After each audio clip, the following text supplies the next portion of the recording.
All right. And that is Mr. McMurray coming back again with Inorganic Notes Part 3. How exciting. I know you're thrilled to be here. All right, so here we go. Um, we just finished talking up about water. All right, now we're going to talk about oxygen. So number one was water up here and all the different things we listed that it could do. Now we're going to say on number two under that, the other inorganic compound we want to talk about is O2, which is otherwise known as oxygen. All right. I can guarantee you'll see this question on the test for an essay question. Why do we need oxygen?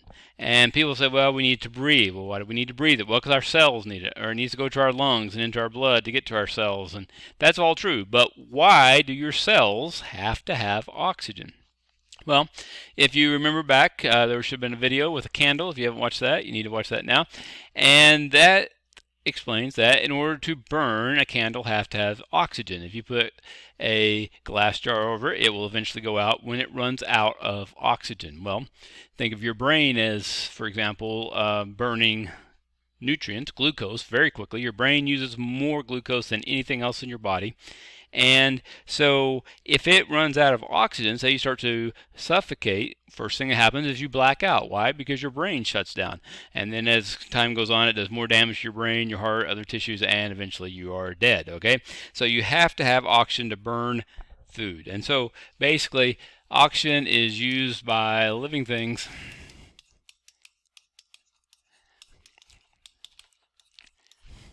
to burn,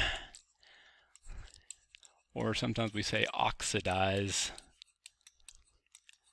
nutrients. Okay, and so basically, your oxygen allows your body, you have to have it present to burn. Now you don't burst into flames like the candle does or whatever, but that is how we get our energy, as by burning food and nutrients. There we go, and get energy from it. All right, and if you don't have any oxygen, then you can't do that, and then eventually your body starts dying on it. Now, just for the record, there are some things that are called anaerobic organisms that can live without oxygen, and they have some other ways of doing that. But for the most part, living things, certainly us, are going to require oxygen, and they're not going to last very long without it. Now, the third inorganic compound is CO2. Now, C stands for carbon, that's correct, and O2 is oxygen.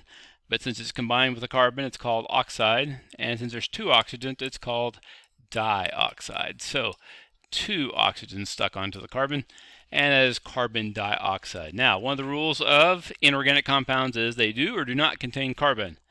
Correct answer is they do not contain carbon, except for carbon dioxide. Okay, and carbon dioxide is important. Even though it's inorganic, it's very important to living things. Some living things give off carbon dioxide, but we breathe it out. So I said, well, why is that important? Well, the important thing is carbon dioxide is what plants take in, and plants take in the carbon dioxide and create carbohydrates, sugars, glucose, various things that is used to build bodies. And so plants are the only things that can take carbon dioxide in the air and turn it into living material.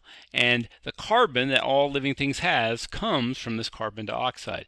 This is why plants are so important as producers, because they are the only organisms that can take carbon dioxide out of the air and use it to create the carbon in a living body. Okay, and then we can get our carbon by either eating plants or we eat animals that eat the plants. Okay, and so carbon dioxide is very important because this gas is the source of all the carbon found in living things. All right, and it gets into living things by plants. All right, and then from plants into animals that eat the plants, and animals that eat the animals that eat the plants, and so on. But carbon dioxide is very important because that's where the carbon that's found in all living things is a source. And so it's the one exception. It's considered inorganic, even though it is used by living things to create living tissue. All right, so that kind of finishes up with the inorganic compounds. Before we go to organic,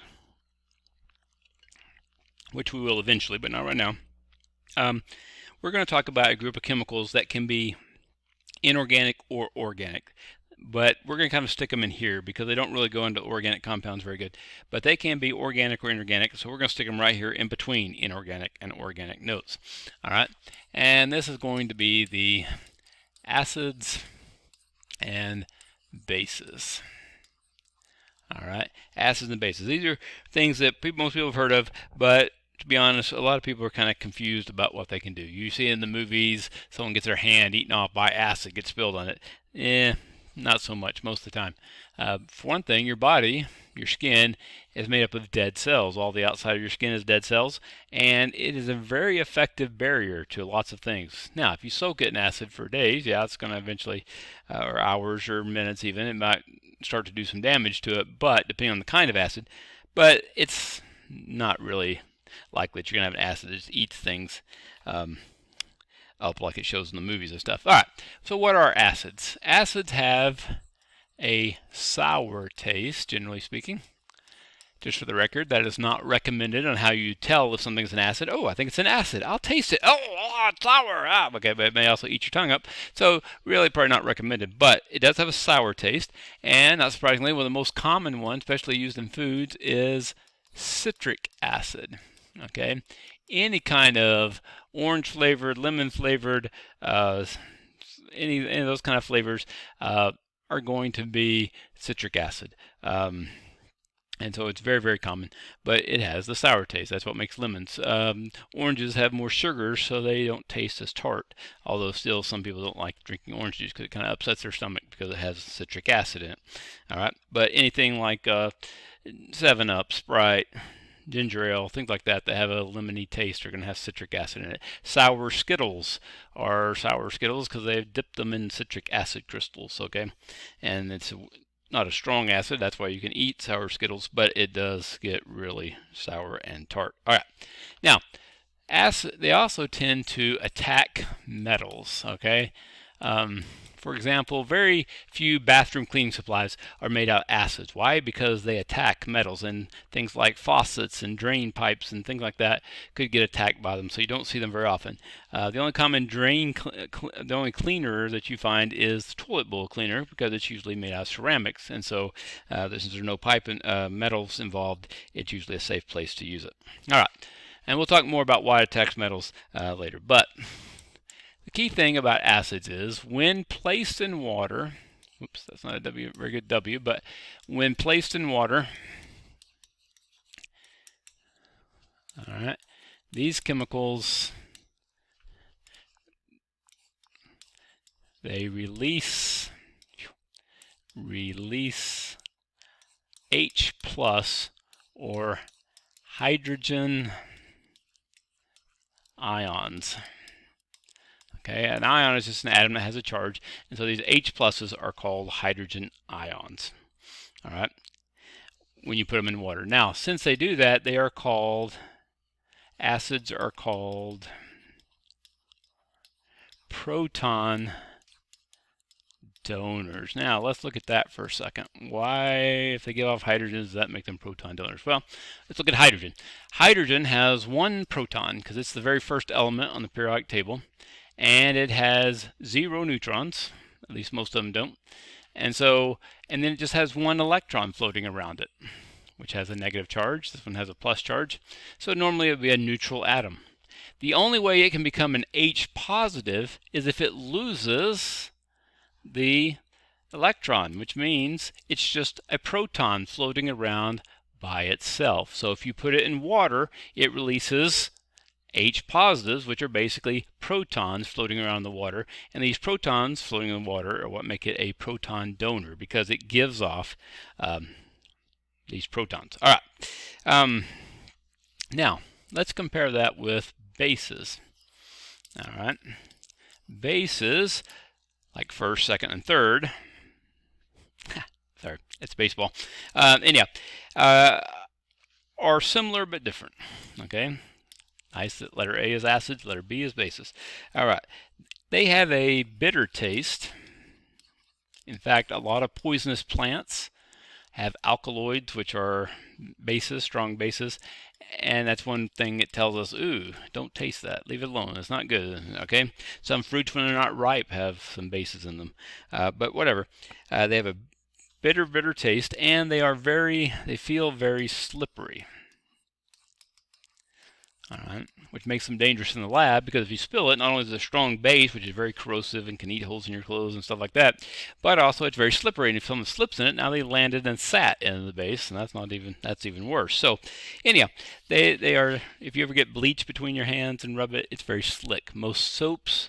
If you don't wash off the soap very good, it's just going to stay slick on your hands. Dawn, dish detergents, things like that. They're going to have that slippery feel to them. All right. Now, the difference is when they are put in water,